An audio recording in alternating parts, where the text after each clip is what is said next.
Programa Observadores. Patrocínio. Sinobras, a força de cada um constrói o desenvolvimento de todos. Bom dia, começando agora mais uma edição do nosso programa Observadores, aqui na TV Correio SBT. Quero agradecer a você que sempre nos acompanha. E hoje a gente tem aqui um tema importantíssimo. A gente vai falar sobre economia e sobre a nossa economia no contexto de Marabá, com dois membros da Faculdade de Ciências Econômicas da nossa querida Unifesp. Está aqui o professor José Estênio. Finalmente consegui encontrá-lo aqui em Marabá, professor, para a gente conseguir encontrá-lo assim, numa data que coincide com a nossa gravação, né? O professor José Estênio Gonzaga de Souza, que é o coordenador do LAINC, vocês vão entender já o que é o LAINC, e está aqui conosco também o Luan Pereira Queiroz, que é aluno do 8º semestre, também do nosso querido curso de Economia da Unifesp. Aqui nos bastidores está o Fernando, que já é aluno formado, já é mestre, né?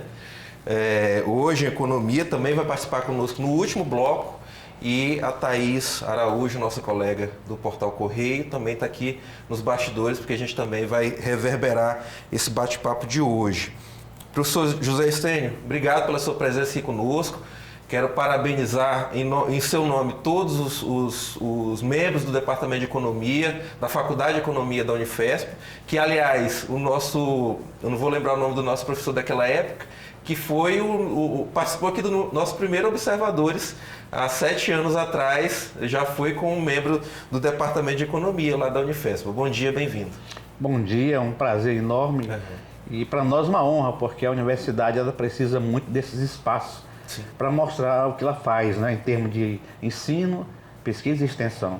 E aqui nós estamos aqui porque nós fazemos parte de um laboratório que faz isso, ou seja, faz trabalho de pesquisa e de extensão associado à atividade de ensino. Certo. Importante registrar que o laboratório ele atende, ele faz um esforço de atender às demandas da comunidade que mora na região sudeste do Pará. Explica para a turma de casa o que é o LAINC. Em 2016, o governo do estado do Pará nos chamou para criar um índice de preços. A ideia era fazer em Marabá, Belém e Santarém. Na verdade, só quem deu conta fomos nós, porque até hoje não aconteceram. Índice de preço que até então nós só tínhamos na capital. A FAPESP, através do governo do estado, nos convidou e criamos o Laboratório de Inflação e Custo de Vida de Marabá. Esse laboratório hoje, desde 2016, ele faz pesquisa desde 2017, então já são basicamente quase, já estamos em 2023, 22, 23, né? Então nós temos uma série de dados interessantes sobre inflação. Além disso, todo mês nós divulgamos 2 boletins. Um boletim que chama-se Índice de Inflação de Marabá, que é o IPC de Marabá, e o outro que é a Cesta Básica de Consumo Familiar. E aqui o Luan, ele é um aluno que agora assumiu a supervisão do IPC, porque a gente faz um rodízio dentro da faculdade, né? Então, a partir desse mês passado, ele assume a responsabilidade de organizar o IPC, organizar as pesquisas de campo, inclusive editar o boletim para ser publicado até o dia 15 do mês seguinte. Vamos lembrar de todos os termos que a gente utilizar aqui, a gente facilitar a vida da turma de casa explicando o que é. O IPC, Índice de Preço ao Consumidor, não é isso, Luan? Sim, a gente faz o cálculo do IPC no nosso laboratório, LAINC. Todos os meses a gente coleta o preço de 200 lojas, desde artigo de residência, alimentação, autocenter, autopeças. E até o dia 15... a gente divulga nas nossas redes sociais, o @LAINC, no nosso site, assim como o rádio e em outras universidades, o boletim. Nós recebemos aqui também todo mês, né, professor? Você nos manda. Por favor, Luan. Esse boletim, ele é bem informativo e através dele, famílias e comerciantes podem entender o movimento dos preços no nosso município. Certo. Como funciona a metodologia na rua? Como é a abordagem de vocês com esses comerciantes?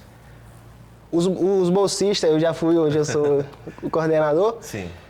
Ele chega nas lojas... Hoje ele fica na central de ar, né? Não vai mais mas ele vai pra campo ainda também.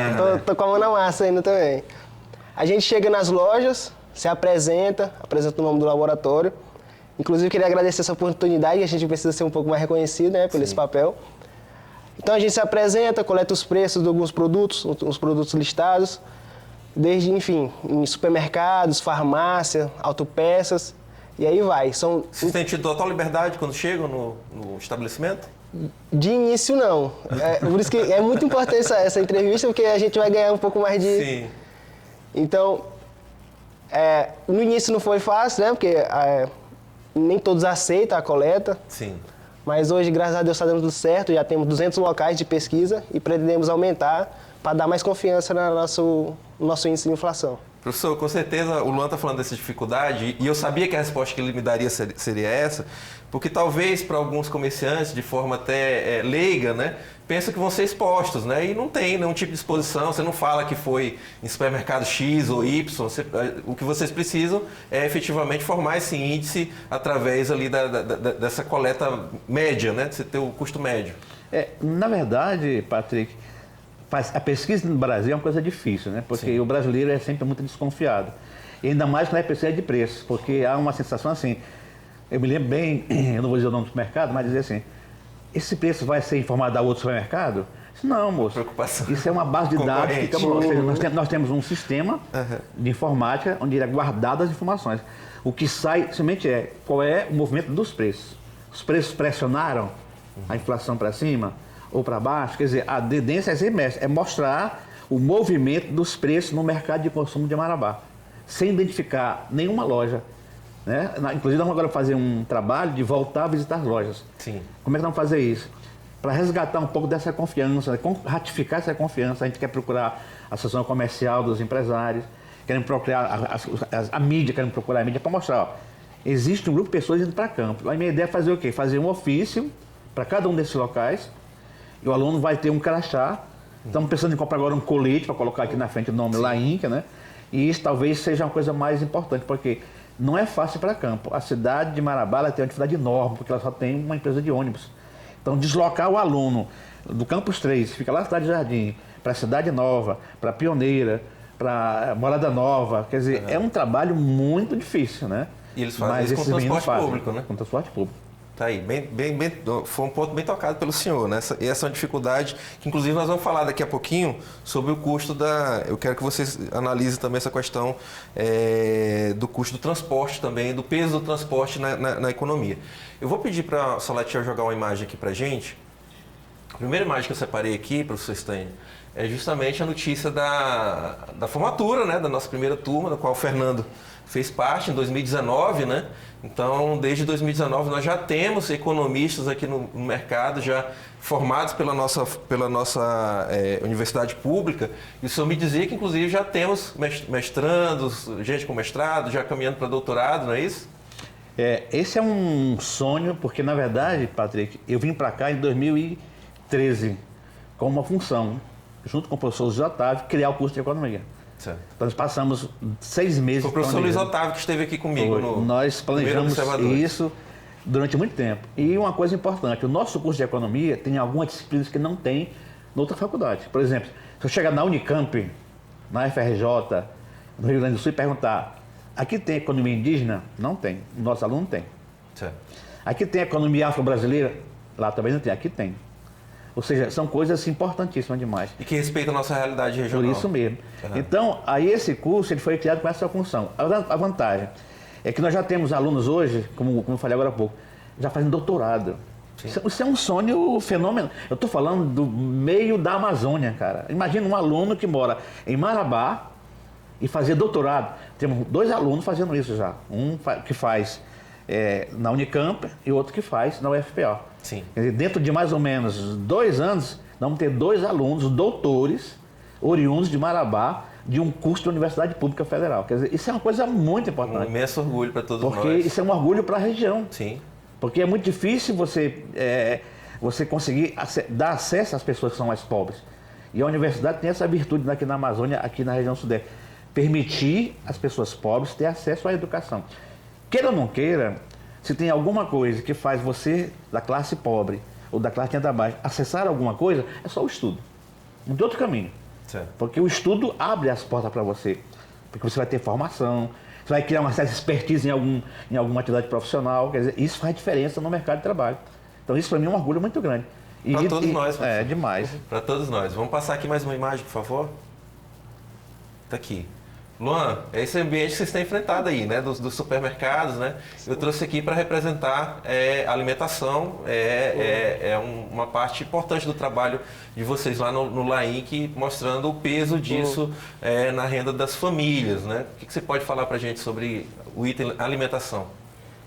Esse é um dos itens mais importantes, né, na nossa região. De fato, é exatamente assim nas redes de supermercado, porém um pouco mais cheio, então a gente usa uma estratégia ali de ir no horário que tem menos público no mercado. Para não atrapalhar o cotidiano do supermercado. E porque também não é comum ver um jovem anotando o preço toda hora de todos os produtos. A gente chega a passar mais ou menos umas 2 horas, 2 horas e meia dentro do mercado, pegando todos os produtos e é muito gratificante fazer parte do laboratório e eu, como você disse, estou no meu 8º semestre, quase me formando. E minha área do meu TCC é justamente essa, a alimentação. Sim. Principalmente a insegurança alimentar, buscar compreender por que uma região tão rica como a nossa ainda existe pessoas passando necessidades ou não sabem o que consumir, por exemplo, amanhã. Sim. Então, quando você fala rica, é a riqueza natural que riqueza nós natural, temos, sim. né? Presume-se em abundância, principalmente aqui a gente está vendo hortifruti, né? Deveríamos ser autossustentáveis, né? Então vamos lá, então já que você está fazendo trabalho já em cima disso aí, vou correr o risco de te colocar em saia justa, professor Stênio, colocar o Luan em saia justa. O que você já conseguiu aferir, aí, que spoiler você pode dar para a turma de casa, do que é o grande vilão dessa lógica aí, né? Por que a gente não consegue fazer com que a própria produção regional esteja abastecendo os nossos supermercados? Isso é um ponto importante, que já foi um ponto que a gente já pesquisou no nosso laboratório, sobre a supervisão do professor José Stênio, que a maioria dos produtos vem de fato aqui da nossa região. Sim. Vem de outros lugares. Isso acarreta ali custos em frete e esse custo não fica de graça, no caso, sempre pesa no bolso do consumidor final, das famílias. Então, isso eleva os preços e pessoas com a renda mais baixa não têm acesso a essa alimentação nutritiva e regular. Acaba virando um item que, né, dentro do supermercado, ele não vai atingir todas as camadas. Isso. Né? Essa é uma dificuldade. Professor, qual hoje é o vilão? Né? Teve uma época que era o tomate, né? O tomate estava lá em cima e tudo mais. Que item do hortifruti hoje é o vilão? Só para retomar um pouquinho mais a questão do grupo de alimentação, ela hoje representa 43% no orçamento familiar. Certo. Isso é um dado oficial, né? Quase metade. Porque, na verdade, Patrick, esse peso é tão grande porque a inflação que nós pesquisamos, ela tem um público-alvo, que é a população de 1 até 5 salários mínimos. Perfeito. Ou seja, ninguém está interessado na inflação de quem ganha 50 mil reais. É a inflação de quem ganha 3 para os mil. quais as prioridades são outras. Exatamente. Né? Então, quer dizer, por isso que é muito importante. Quer dizer, por isso que o peso é muito significativo, porque é sinal que a renda familiar é bastante competida só com a alimentação. Perfeito. E tem uma coisa que, como o Luan falou agora há pouco, tem uma coisa que faz muita diferença. Eu estou numa região em que o solo não é arenoso, é um solo roxo. Logo, é um solo fértil. Ao contrário da Zona Bragantina, por exemplo. Lá na Zona Bragantina, o solo é arenoso. Ele não é bom para a agricultura. Aqui é o contrário. Tem mais. Segundo o INCRA, dados oficiais, inclusive, nós temos em Marabá 514 assentamentos rurais. Isso quer dizer que eu tenho mais ou menos em cada assentamento 60 lotes. Isso significa o quê? Deveria ter uma produção fantástica de agricultura. Sim. E, no entanto, se você for nos supermercados, na padaria, se você for nas feiras, não encontra produtos que são originários daqui. Da Por agricultura exemplo, familiar. A banana vem de fora, o tomate vem de fora, a cebola vem de fora, a melancia vem de fora. Bem. A carne que nós consumimos em Marabá vem de fora. E eu tenho aqui uma empresa que trabalha com isso, né? Nós temos uma unidade da JBS aqui. Mas a carne que você está no supermercado, ela vem do município que fica em torno de Marabá. Sim. Quer dizer, então é uma cidade que tem um potencial enorme. Na verdade, ela é vista como uma luz no túnel da economia do Pará. E, no entanto, você tem uma cidade que depende maciçamente das importações. Aí começa o problema. Se eu tenho uma cidade cujo abastecimento alimentar depende das importações, então qualquer mudança, alteração no preço dos combustíveis vai ter um impacto vai ter um imediato. impacto muito pesado no bolso das famílias que estão de renda baixa. Você acabou de adivinhar o que eu ia lhe perguntar agora sobre combustível. Só que a gente precisa ir para um rápido intervalo. Vou deixar isso aí para a turma não nos abandonar, né?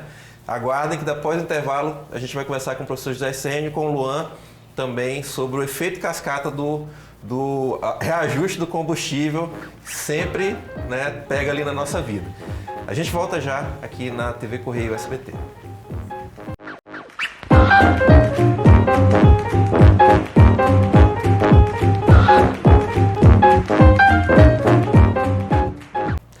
De volta com o programa Observadores aqui na TV Correio e agradecer a você que sempre nos acompanha e hoje está acompanhando esse bate-papo aqui maravilhoso com a turma da Faculdade de Ciências Econômicas da Unifespa, professor José Essênio, e está aqui também o Luan Queiroz, aluno do 8º semestre e agora também um dos coordenadores lá no LAINC, que é o nosso laboratório de inflação e consumo. E custo de vida. E custo de vida. Inflação e custo de vida.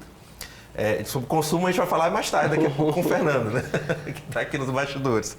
Professor, eu vou pedir primeiro para os meninos jogarem aqui na tela um quadro que eu tenho aqui. Está aqui, combustíveis, né? Alguém vai dizer assim, não, mas não é o valor que está aqui em Marabá, tá? Mas aqui é só para a gente acompanhar essa projeção. Inclusive, eu até depois estou tentando entender junto ao sindicato das empresas de combustível, porque aquela volta do imposto, né, do governo seria uma incidência de 17%. No entanto, a gente saltou aqui de postos que estavam cobrando menos de R$5, saltamos para R$5,50, né? Então hoje o preço do combustível, da gasolina comum aqui em Marabá está R$5,50. Então foi bem acima dos tais dos 17%.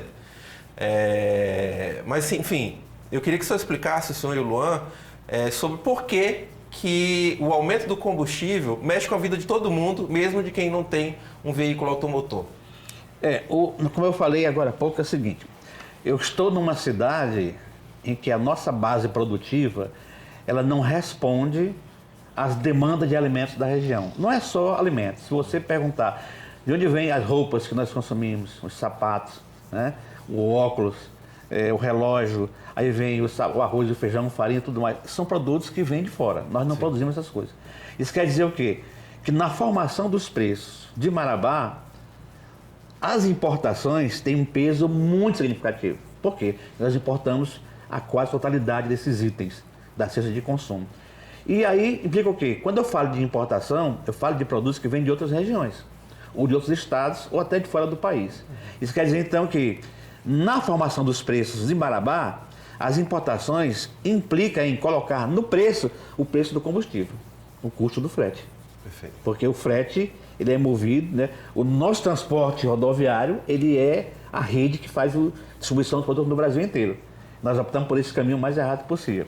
Isso quer dizer então que nos preços de Marabá, o frete é um elemento que compõe essa estrutura de preço. Isso quer dizer então que reajuste no combustível impacta o custo do frete, que impacta o preço do consumidor, através do supermercado, através da loja de departamento, etc, etc, etc. O senhor falou isso aí, e nós temos que colocar nessa conta aí o fato também que o Brasil aposta num modal de transporte, né, que é quase todo baseado no transporte rodoviário. Enquanto nós temos rios, né, quase não utilizamos esses rios no transporte naval e nem utilizamos, e as nossas ferrovias também são incipientes. Ou seja, um país, né, continental que ainda tem como sua principal matriz de transporte o transporte rodoviário. E que não produz suficiente combustível para isso. Sim. Porque você importa alguma coisa. Você ainda importa muito petróleo, o Brasil importa muito petróleo, né? E cada vez que você olha para esse setor, aí eu lembro assim, mas quem comanda o petróleo no mundo são os países de fora do Brasil. Né? Isso quer dizer que eles têm, existe uma espécie de um cartel, né? De um cartel em que ele coordena a produção e a oferta de petróleo. Por exemplo, na época da pandemia, a gente observou o quê? Uma retração da produção de combustível, petróleo. Porque era uma forma de você controlar o preço de mercado. Ou seja, a gente oferta menos, tá certo? Descontrola um pouco a produção, mas você estabelece um preço adequado que eu quero que seja. Porque, na verdade, quando você fala de um cartel tipo a OPEP, Os preços não são de mercado, são preços que eles estabelecem de acordo com o seu propósito de lucro, tá certo? Vem o caso da guerra da Ucrânia. De novo, você tem o quê? Uma desorganização da produção internacional. Então, de novo, você tem o quê? Um mecanismo em que, como nós somos um país que importamos, né? O Brasil é um país importador e bastante importa bem de capital, ele importa bens intermediários, né? Ele importa tecnologia, quer dizer, então, na verdade, o Brasil importa petróleo. Quando você tem lá fora a guerra da Ucrânia, pós-pandemia, você tem o quê? Um certo descontrole da produção internacional. E que significa dizer o que para nós? O quê? Que você vai ter, o Brasil vai ter que importar produtos por um preço maior ainda, por um preço mais elevado ainda. Automaticamente, isso impacta a inflação brasileira, né? Então, no caso do combustível, quer dizer, esse controle da oferta, se bem que o petróleo baixou de preço agora, esses dias baixou de preço, né? Mas o que aconteceu agora é que você chegou num momento histórico em que o novo governo tinha que tomar uma decisão. Ou mantém a desoneração, ou acaba com a desoneração. Resolveram fazer de maneira parcelada, na verdade, né? Então você volta agora o quê? A partir do mês agora que nós iniciamos, você vai ter que ter um preço em que vai ser... Volta a tributar novamente o combustível, né? E aí essa tributação é um problema, porque você vai ter que mexer com o preço do combustível. Aí vem para quem? Primeiro, para quem tem carro particular. Sim. Ora, o nosso foco é a classe de renda baixa. Então esse pessoal, de alguma forma, escapou. Mas não escapa por quê? Porque tem o transporte coletivo. Que usa combustível. Combustível. E tem o Uber, que usa o transporte coletivo. Sim. E tem o táxi. Ou seja, na verdade, você tem vários segmentos aqui que terminam sendo prejudicados. Então, o de Uber... Fez bem só tocar nesse ponto, professor Zé Vicente, porque a gente tem uma cidade aqui que nós temos, teoricamente, temos um transporte coletivo, não é isso? Que é atendido por uma empresa só. Ou seja, a gente não tem concorrência nesse setor e as pessoas que efetivamente não podem prescindir de chegar pontualmente no seu compromisso, etc., acaba tendo que pegar um outro... Não tem jeito. Né, um mototáxi, um táxi lotação, no qual ele vai gastar mais, não é isso, Luan? Eu acho que você pode dizer bem isso, você que é estudante. Sim, de fato, como estudante eu pego o ônibus, a faculdade de economia é lá no Campus 13, então Cidade Jardim, então toda manhã eu estou indo de ônibus para a faculdade e é de fato isso. Hoje os professores já entendem o atraso, mas quem trabalha, para quem trabalha e tem um horário fixo para entrar, horário para chegar em casa, então como estudante a faculdade entende assim, os atrasos. Sim. Mas cotidianamente você tem que gastar um pouquinho mais para pegar um mototáxi, um táxi no qual você vai gastar mais, não é isso? Sim. Para não perder um determinado compromisso? De fato, mas o estudante ainda tem a minha passagem. Aí fica pela metade o preço. Mas ir para a Cidade de Jardim de mototáxi ainda, como para estudante, ainda é muito alto. Dá um custo alto. Vamos colocar aqui mais um quadro, por favor, Salatiel. Aqui já é a tua praia, viu, Luan? Explica pra gente esse gráfico aí pra gente. Esse aqui é de janeiro, tá? Não é o de fevereiro ainda não. Ótimo. No mês de janeiro, até ano passado a economia, a inflação estava, na verdade, com a deflação, estava baixando. Mas agora já começa em janeiro, querendo aumentar um pouco. Essa é uma das nossas pesquisas, inclusive isso vai estar no nosso boletim, mensal, como eu disse, vai estar sendo publicado até o dia 15 nas nossas redes sociais. E vamos estar divulgando nas rádios. Sim. E aqui a população pode acompanhar como os preços estão se movimentando. Desde ali, condimentos, os óleos, laticínios. Então está bem dividido para a população saber para onde de fato a sua renda está indo. Certo. Daqui eu tirei do relatório de vocês, então Isso. como fica, né, graficamente fica colocado lá. Vamos passar mais um aqui, por favor, que eu já ponho o professor Stanley na conversa também. Explica esse aqui, Luan. Tá. Aqui já tem uma comparação de mês a mês, né? Que é dezembro e janeiro. A gente busca fazer isso também, uma comparação de mês a mês, para saber qual é o percentual que ela subiu ou desceu de um mês para o outro. Então ali está mais dividido, como eu disse. Ali está pães e biscoitos, aí tem os valores médios. Do outro lado tem... Só para deixar mais claro para a turma de casa, que você está usando o termo ali, a gente está falando do lado esquerdo, né? O lado Isso, esquerdo é lado dezembro e o lado direito aqui é janeiro, não é isso? Então, e inclusive está confirmando o que você falou agora há pouco, que você falou que teve deflação, né? Isso, No custo total aqui a gente percebe, de 1.647 para 1.585. de fato. E levando em consideração... Eu tô bem ainda, pô. Eu tiraria uma nota boa ainda lá, professor, na explicação do trabalho de casa. Na análise de dados. Deixa eu só falar uma coisa a você, Patrick. Por favor, Se você olhar, voltar o gráfico anterior, tá certo? Ali você tem uma... Você vê que... Pode voltar o gráfico anterior? Vamos voltar, por favor. Você observa que tem os percentuais do lado, né? Certo. Exatamente para mostrar que quem é que tem mais despesa, né? Ou seja, a nossa ideia era mostrar, chefe de família, fica ligado nisso aqui. Esse produto, ou esse grupo de alimentos, é o que está mais pesando no seu orçamento. Pouco de zelo quando for administrar o orçamento familiar. Porque a nossa ideia é só essa. Qual é o nosso maior sonho? É que a família, o chefe de família, consiga perceber que essas informações têm uma função. Orientar a ele gerir o orçamento da família dele. Perfeito. Porque é difícil. É bom lembrar que eu estou falando de uma família com 5 pessoas. Né? Então aqui você tem uma ideia de valores. Observa condimentos, né? Olha o valor que está avaliando de cada condimento, né? Óleos e gorduras é muito também, né? Despesas gerais. Aí tem o quê? Aí tem energia, aí tem telefonia, quer dizer, é um lugar com muito caro. Essa despesa gerais é muito alta no orçamento. Sim. E é bom lembrar também, Patrick, que aqui, quando você está olhando esse gráfico, você tá olhando uma cesta de consumo. Ou seja, é uma cesta de consumo com 43 itens, distribuída em vários grupos de produtos. E essa cesta de consumo, ela é calculada mensalmente. Nesse caso, você viu que no começo, se você botar o gráfico para frente agora, você viu que ela tem um valor, tá certo? Esse valor mostra que daquele total que você viu, só de despesas gerais, olha o valor dele. Sim. Ou seja, de 1.550, o valor só de despesas gerais dá 400 e... Quase um terço, né? Ou seja, olha o tamanho do peso da energia, da água, ok? Quanto pesa na família, porque as famílias são pobres, na verdade, são pessoas que vivem com salário mínimo. E observa também ainda, aqui embaixo, a parte de segmento só de açúcar. Sim. Aí vem o açúcar, vem...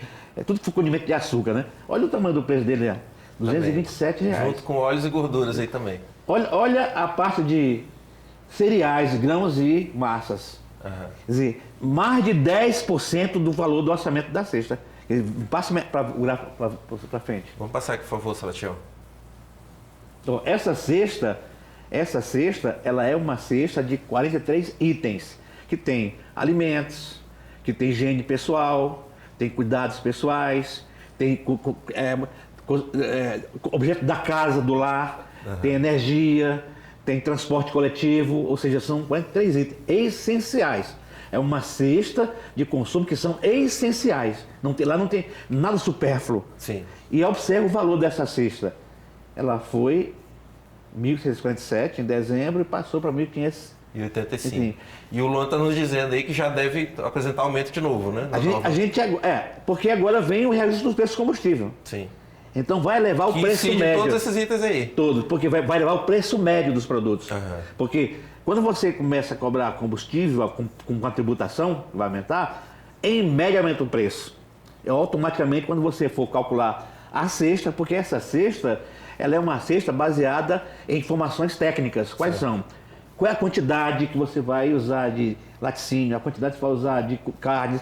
Isso quem fez foi uma professora, doutora do curso de saúde coletiva da universidade. Certo. Quer dizer, não é uma cesta que nós inventamos. Ela foi construída com bases técnicas, ou seja, naquilo que seria o mínimo necessário para a família consumir.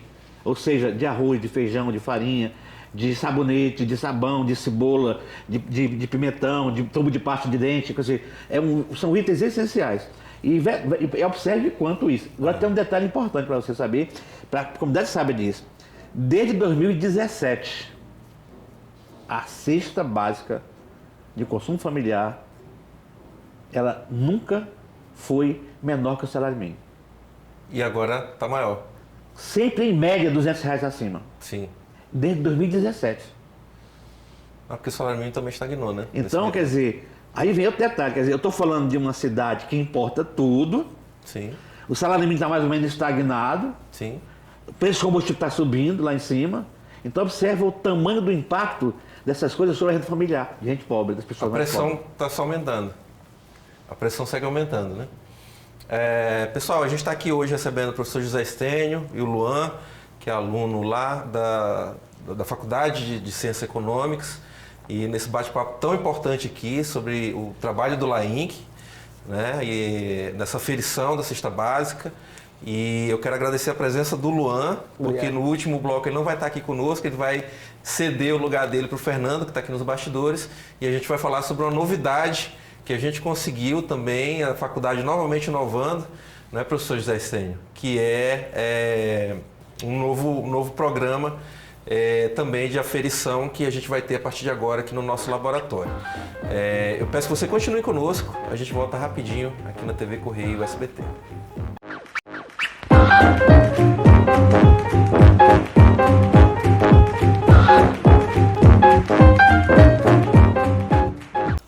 De volta com o programa Observadores, hoje recebendo turma aqui da Faculdade de Ciências Econômicas da Unifespa, nossa Faculdade de Economia, está aqui o professor José Estênio e agora nesse bloco participando conosco Fernando Nogueira, que já é formado pela Unifespa, daquela turma ali que a gente viu naquele print, né, dos formandos da primeira turma aqui da universidade, e o Fernando agora é um egresso, está participando de um novo projeto da Unifesp. Eu começo te dando um bom dia, Fernando, bem-vindo.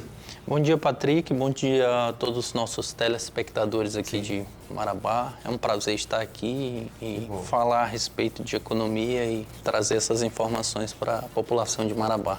Você inclusive falava aqui nos bastidores que não é marabaense de nascimento, mas se sente com a responsabilidade social para com a cidade, não é? Eu sou, na verdade, marabaense de coração porque estou aqui desde criança, né? Então, vivi todo esse processo de pujança econômica e que a cidade sofreu, né? E estamos aqui e temos a responsabilidade de trazer essas informações, né? E tentar, com a nossa formação, com a nossa capacitação a cada dia, tentar melhorar a vida das pessoas que moram aqui, né? Você está voltando do mestrado em Uberlândia, Isso. É isso? O teu trabalho de mestrado qual foi o foco? Eu fiz o mestrado na Universidade Federal de Uberlândia. A minha tese é sobre os municípios do estado do Pará, sobre a questão das emissões de gases de efeito estufa, né? Como esses gases de efeito estufa têm impactado na questão do desmatamento e na questão ambiental dos municípios. Basicamente seria isso, essa análise. Professor Estênio, a gente falava aqui nos bastidores agorinha, o senhor estava me destacando a questão do impacto, complementando a sua última resposta no outro bloco, e eu até estou lembrando que o IBGE ainda está nos devendo, né, a computação aí, o censo 2022 está acabando em 2023, né? E eu creio que ele é muito importante também no balizamento do trabalho de vocês. Eu acho que o censo demográfico ele é alguma coisa fenomenal, para não dizer outra palavra mais forte, né? Porque é a fonte mais importante para fazer políticas públicas. Sim. Sem ela você não faz. E deveria ser a cada década e nós estamos com ela atrasada aí. E no caso do nosso trabalho, eu falei para você naquela assim, que o grande sonho nosso é que as famílias conseguissem perceber a importância de acompanhar o custo da cesta básica. Certo. Todo mês olhar esse custo, né? Eu falei para você, desde 2017, o valor dessa cesta é sempre maior que o salário mínimo. Ora, se o IBGE diz lá no censo de 2010, para mim ficou pior ainda, pior do que eu vou dizer, a situação é maior. Já tinha o quê? Que dos moradores de domicílios, 69% dos moradores de domicílio, chefe de família, ele sobrevive com até um salário mínimo. Ora, se a cesta... É muita gente. É muita gente. Não é muita gente, é assustador, na verdade. É assustador. Porque não é, principalmente se Marabá realmente for bater os 300 mil habitantes, né? Se você for visitar os outros municípios do Pará, é por aí mesmo, não muda, não é muito diferente, não. Se você for pegar os municípios do Nordeste, não muda muita coisa também, não. Então esse número não é uma coisa aleatória, é uma coisa que faz parte dessa história de um país que tem muita desigualdade social. Sim. Onde a riqueza está na mão de muitos poucos, né? e a pobreza na mão de muita gente, ok? Então eu diria assim, que o que isso é importante para nós? Porque se a cesta básica, que coisas que são elementos essenciais, são itens essenciais, arroz é essencial, feijão é essencial, energia é essencial, água é essencial, então se ela é maior que o salário mínimo, então a pergunta é, como é que essa parcela da população sobrevive? Ou seja, ele é obrigado, todo mês, a escolher o que comprar. Ou seja, esse mês não compra isso, no outro mês não compra aquilo. Quer dizer, isso é importante para nós porque a gente conseguiu agora acreditar nessa verdade e vamos criar um grupo de pesquisa chamado Insegurança Alimentar de Marabá. A nossa ideia, junto com o pessoal de saúde coletiva, é fazer uma pesquisa, publicar um trabalho mostrando que isso existe em Marabá. E se você quiser confirmar isso com mais precisão, é só procurar saber quantas pessoas receberam auxílio emergencial. Porque aí nós vamos saber realmente quem está desassistido, né? Fernando, você está voltando, você é um egresso agora, né? Está voltando para fazer parte de um projeto que o professor Stein nos contava aqui, que só de bolsistas envolve 40, né? Que é o teu caso. Explica para a turma de casa o que é esse projeto. Sim, Patrick, eu estou voltando para participar da pesquisa de orçamento familiar, né? A pesquisa de orçamento familiar, atualmente ela é de responsabilidade do IBGE e nós aqui em Marabá vamos ter a incumbência, junto à FAPESPA, o governo do estado, de realizar essa pesquisa aqui dentro de Marabá, né? A princípio, são 40 bolsistas, né? Então, assim, é uma pesquisa relativamente grande, tem que ser bem pensada, né? E ela vai nos mostrar qual é onde está o perfil dos gastos, né, do orçamento familiar em toda a sua dimensão, ou seja, né, será uma pesquisa que vai realmente traçar qual é o perfil de consumo da cidade de Marabá, né? Vai nos mostrar indicadores de saúde, indicadores de consumo, né? Então, assim, essa pesquisa é uma pesquisa que, repito, é de incumbência do IBGE e que nós vamos ter o privilégio e talvez a audácia de realizar aqui em Marabá, né? Então, para ficar mais claro para a turma de casa o quanto isso é importante, isso é uma coisa que o professor José Sena estava explicando, só as capitais realizam, né? Exato. Ou seja, é tão complexo que geralmente você só tem condição de fazê-lo nas capitais. E nós que já somos aqui vanguarda, né, professor, em termos do LAINC, agora seremos também em termos da realização dessa pesquisa, que, como o Fernando está explicando, ela não é genérica, né? Ela realmente vai traçar um perfil do que é esse orçamento familiar. Ela é uma pesquisa que já vem feita há muitos anos. A última foi em 2009 e a última foi agora em 2017. Ela é anual? Ela é para ser quinquenal, mas nunca é feita. É sempre 10 anos depois, um ano depois. Quer dizer, é um probleminha aí de cronograma. Está igual ao censo. Está bagunçado. E ela tem uma vantagem. Ela tem, só para fazer uma correção. A POF, ela é uma pesquisa com todos os municípios, tá certo? Qual é o problema? Lá vem o Patrick, eu quero ver Marabá. Aí você não vê Marabá, você vê Belém. Você vê E Belém conta como sendo o extrato do Pará. E a RMB. Exatamente. Belém é a sua região metropolitana. Sim. Se eu quiser Marabá ou Santarém, eu não vejo. Tá. E detalhe, o que é pior para mim? É porque tudo que ou seja, fora a capital e a metrópole e a RMB, tudo mais chama-se interior. Ou seja, Marabá está junto com Bragança. Mas Marabá não tem nada semelhante com Bragança.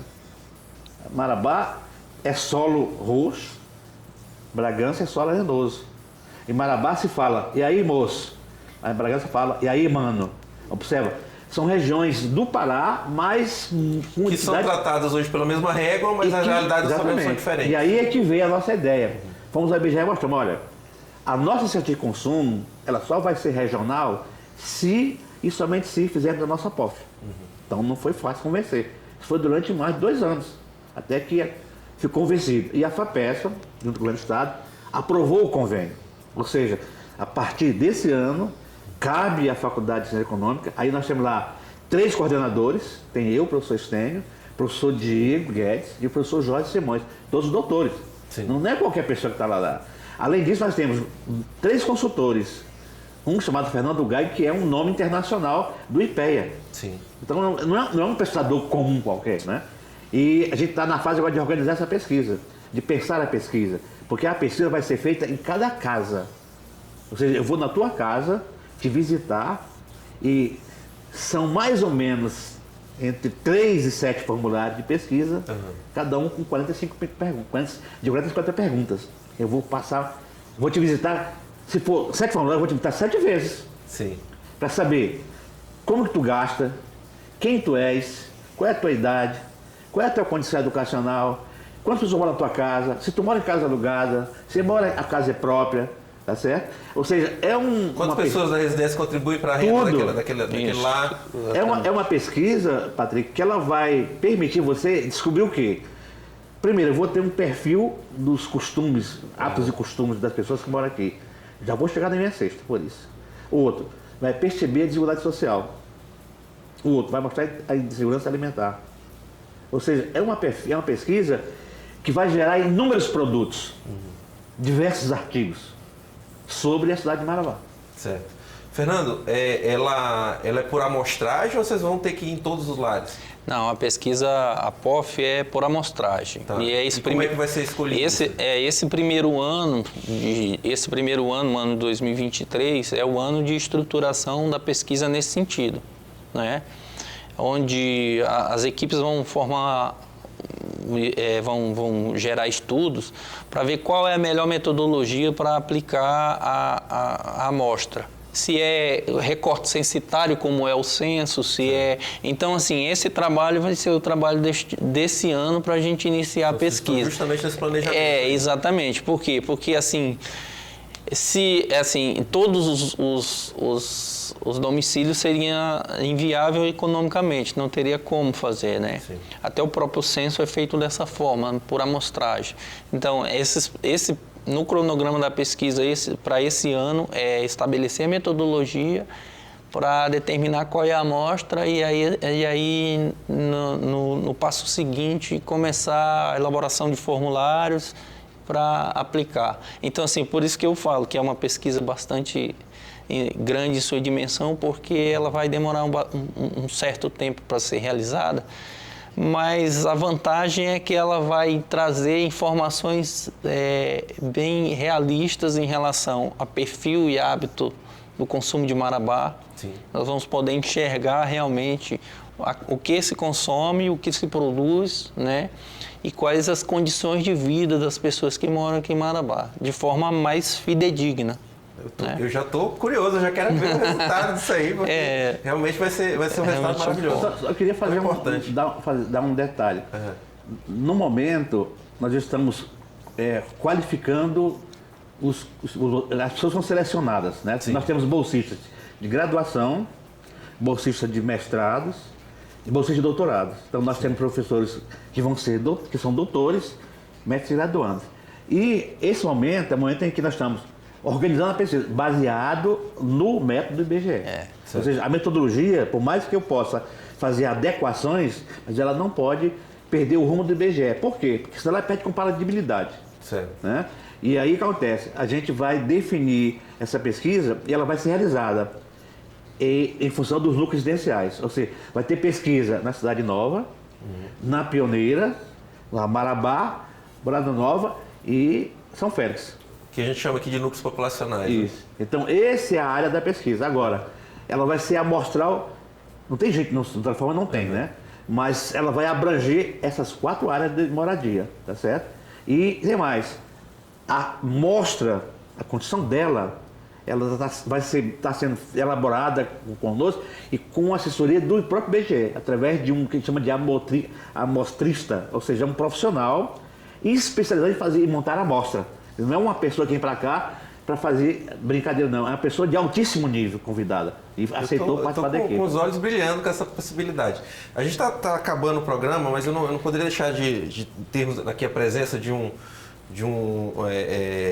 profissional já formado aqui no banco da nossa faculdade, que é o Fernando, já com 4 anos aí já de formado, eu queria que você falasse um pouquinho para a turma de casa, quem eventualmente, né, vendo o Luan aqui, vendo você, professor Stênio, essa conversa toda, esteja se sentindo, né, impulsionado a querer entender mais sobre esse universo da economia, como é que você vê hoje a estrutura do nosso curso de economia, já tendo estado lá fora, já podendo olhar de lá para cá, como é que você vê hoje a estrutura que nós temos aqui na nossa faculdade de Ciências Econômicas?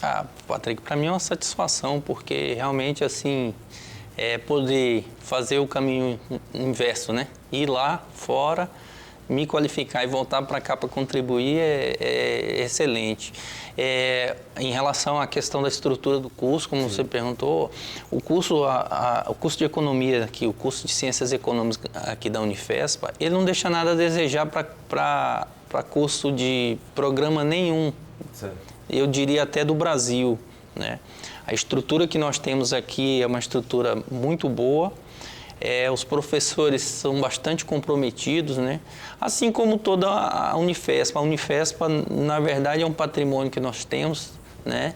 Um privilégio que nós temos ter ter uma sede aqui, exato, né? Exatamente. Sede de uma universidade pública federal. Que estendo até não só a questão da economia, mas de outros cursos também da área da biologia, da engenharia, que estão contribuindo bastante com a região na formação de profissionais, na produção de conhecimento, né? E esse conhecimento que eu tento vir buscar e estou trazendo, que é o conhecimento regional.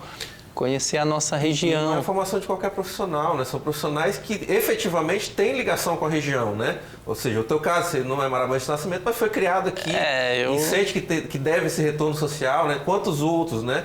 E logicamente eu estou aí tirando dessa equação alguns que eventualmente, por N razões, ou até para continuar os estudos, foram para outras partes do mundo, né, do país ou do mundo, mas a possibilidade de nós termos muito mais profissionais engajados com a vida e a realidade da nossa cidade, porque são efetivamente pessoas daqui, é muito maior, né, tendo a nossa universidade aqui, e é o teu exemplo, Fernando. Para você ter uma ideia interessante em relação ao que você perguntou ao Fernando, nosso quadro de professores, 99% são doutores.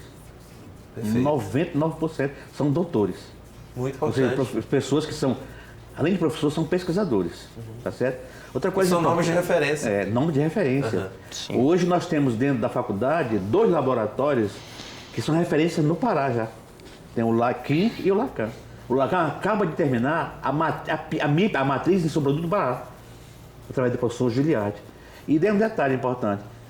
Se eu não me engano, há 2 meses atrás, saiu um relatório. Nós ficamos entre as 10 melhores faculdades de economia do Brasil. Tá aí. Deve pegar o jornal e ler isso. Aliás, passamos faculdades tradicionais, inclusive. Historicamente tradicionais. Né?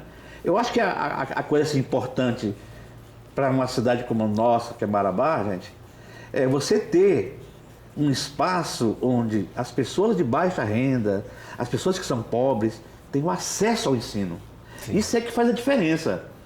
Porque se não tiver esse acesso, ele vai continuar onde? Sem fazer nada. Ficando por aí, vivendo sem profissão, sem perspectiva. Sem nenhuma perspectiva profissional. Então, acho que a diferença crucial é essa. É ter na cidade do Marabá, no meio da Amazônia, uma universidade de ensino público gratuito, de qualidade excepcional. Ou seja, como é que eu posso que tem qualidade? Nós temos alunos de mestrado, fazendo mestrado, na Unicamp, na UFRJ, no Rio Grande do Sul, em Minas Gerais, no Pará, e temos já 2 alunos fazendo doutorado já. 2 alunos fazendo doutorado. Ou seja, daqui a 2 anos vamos ter 2 alunos doutores oriundos da universidade pública. Isso é fantástico. Quer dizer, isso tem que ser valorizado, porque sem educação você não caminha para frente. Eu vejo nas suas palavras exatamente o que o Fernando está falando sobre a dedicação dos professores, né? A gente vê o amor com que o professor Stênio fala sobre isso. Gente, infelizmente o nosso tempo estourou. Ainda tinha uma lista aqui imensa de coisas para perguntar. Mas enfim, eu quero estabelecer uma coisa aqui, com pacto com vocês, viu?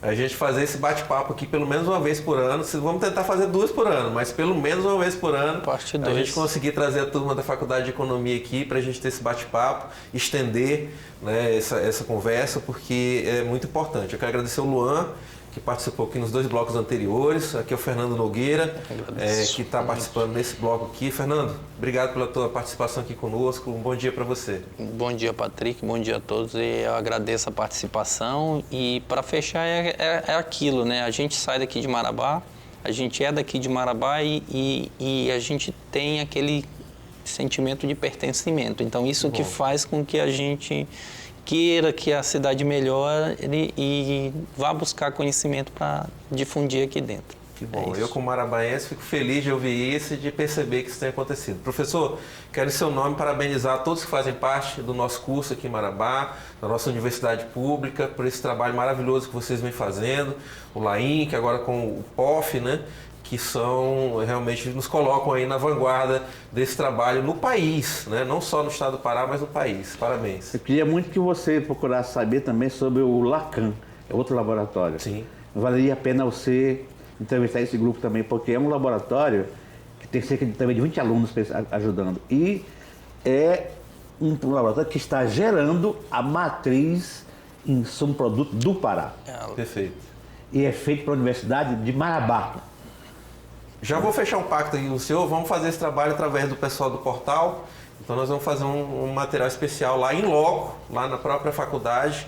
Aí você procura com o LAINC e com o LACAN. Você procura o professor Giliardi. Lá é laboratório de contas Professor, nacionais. doutor, sensacional, fenomenal.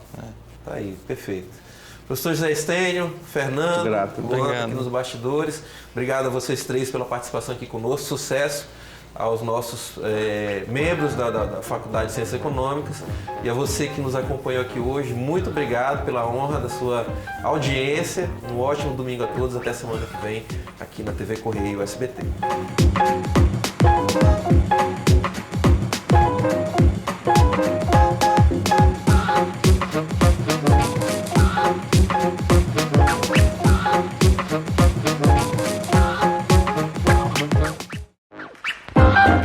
Programa Observadores. Patrocínio. Sinobras, a força de cada um constrói o desenvolvimento de todos.